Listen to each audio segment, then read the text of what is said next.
मुल्क जां बलब रो रहे हैं सब, मुल्क जां बलब रो रहे हैं सब। अब नहीं तो कब, हम नहीं तो कौन, मुल्क जां बलब रो रहे हैं सब, मुल्क जां बलब रो रहे हैं सब। लुट गए अवाम, पिट गया निजाम, लुट गए अवाम, पिट गया निजाम। जिंदगी हराम, ताज है नकाम। खुदाए लम यज़ल ऐ हमारे रब, खुदाए लम यज़ल ऐ हमारे रब।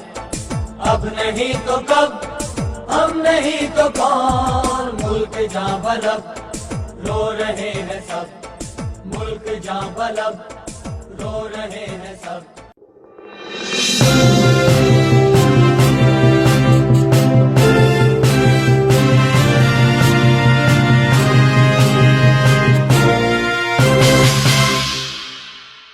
रिसाइट टुडे में आपका एक बार फिर से स्वागत है। रिसाइट टुडे हर उस रिलीफ को कवर करने की कोशिश कर रहा है जो शहर मालेगांव में पहुंच रही है।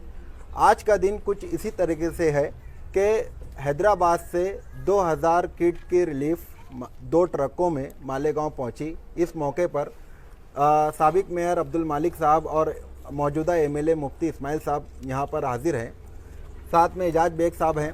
तो हम इनसे जानने की कोशिश करते हैं कि ये रिलीफ में क्या है और ये किस तरीके से मालेगांव शहर में शहरियान को पहुंचाई जाएगी। मुफ्ती साहब, ये जो 2 ट्रक आई है, ये किट बनकर आई है या यहाँ पे बनेगी किट? नहीं, बात ऐसी है कि आज हिंदुस्तान ही नहीं पूरी दुनिया के अंदर कोरोना वायरस को लेकर के जो एक महामारी की मुसीबत सर पर है, ऐसे मौके पर हमारा हिंदुस्तान में महाराष्ट्र सबसे ज़्यादा मुतासिर है और उसके बाद बम्बई का महाराष्ट्र में बम्बई का नंबर 1 बम्बई है और बम्बई में फिर पूना और मालेगांव सबसे ज़्यादा मुतासिर है। मालेगांव एक ऐसा शहर है कि यहाँ पर वसाइल बहुत कम है, गुर्बत बहुत ज़्यादा है। लोग 12 बाय 15, 15 बाय 20 के, 12 बाय 20 के, 12 बाय 25 के मकानात में रहते हैं और ये 67% लोग झोपड़पट्टियों में रहते हैं, सतह गुर्बत से नीचे रहते हैं। मालेगांव टेक्सटाइल का शहर है और यहाँ पर 80% से ज़ायद लोग मजदूर हैं। ऐसे हालात के अंदर मालेगांव में इस महामारी की वजह से जो हालात पैदा हुए वो सबके सब पूरे देश के सामने है कि आज 700 के करीब यहाँ पर जो है पॉजिटिव मरीज़ हैं और करीब 40-42 लोग जो है ये कोरोना वायरस से मुतासिर होकर के मौत का शिकार हो चुके हैं। ये वो तादाद है जो पेपर पर है, वरना मरने वालों की तादाद इससे भी ज़्यादा है। ऐसे मौके पर मालेगांव के अंदर जितने भी मुखय्यरीन हैं, जितनी भी तंजीमें हैं, जमातें हैं, चाहे मजहबी कहो या समाजी कहो, ऐसे तमाम लोग जो है रिलीफ का काम कर रहे हैं। लोग ऐसा समझ रहे थे कि एक लॉकडाउन के बाद जो है मामला ख़त्म हो जाएगा, लेकिन एक के बाद 2, 2 के बाद 3, आज तीसरा ख़त्म हो गया, चौथे का ऐलान आ गया कि ये 31 मई तक रहेगा।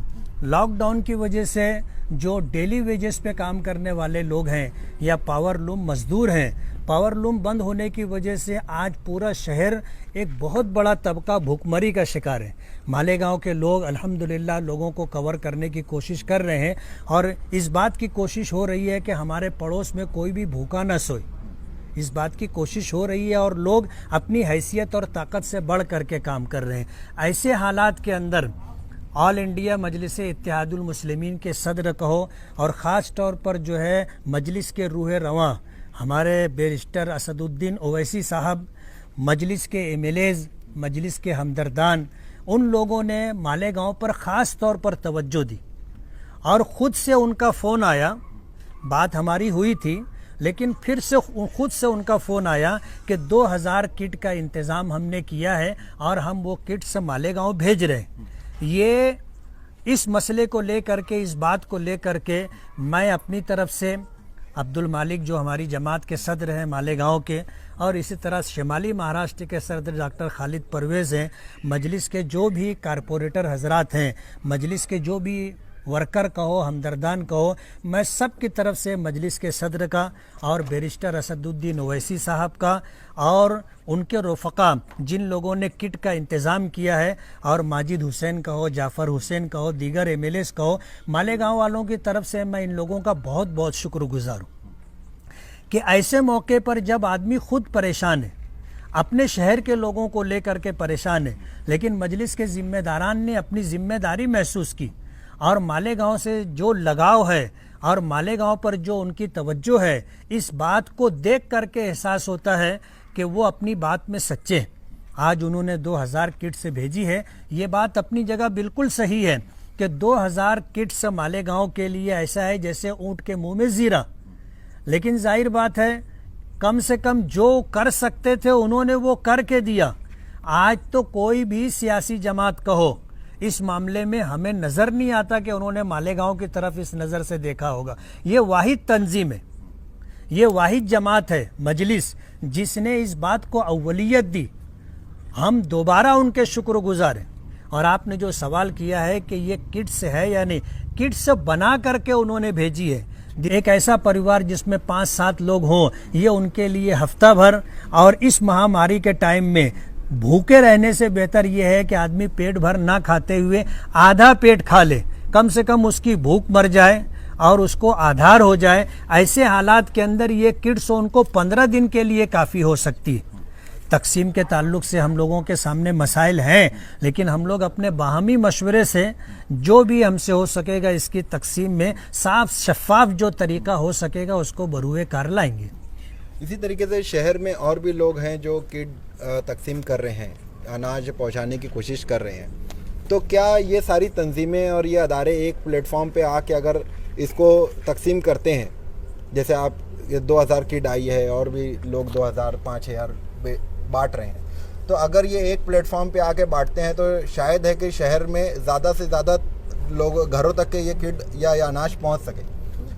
अपने अपने इंफरादी तौर पे कोई बांट रहा है तो कहीं पे 2 बार हो जा रहा है, कहीं पे 3 बार, जो मुस्तहिकीन है वहाँ तक नहीं भी पहुँच रहा है, ऐसा भी हो रहा है। तो इस ताल्लुक से आप क्या? नहीं, मैं आपकी बात से मुत्तफिक हूँ कि हम अल्हम्दुलिल्लाह मुसलमान हैं और इस्लाम ने हमेशा इज्तिमाइयत का हुक्म दिया है।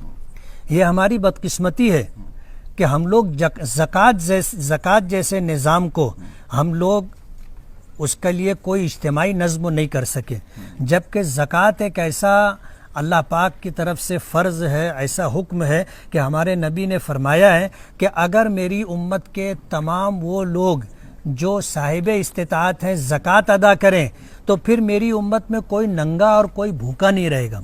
एक ऐसा निज़ाम है, लेकिन हमारी बदकिस्मती है कि हम उसमें भी इज्तिमाइयत पैदा नहीं कर सके। शहर में ज़कात तकसीम होती है, लेकिन ज़कात की वजह से जो फ़ायदा होना चाहिए वो नज़र नहीं आता।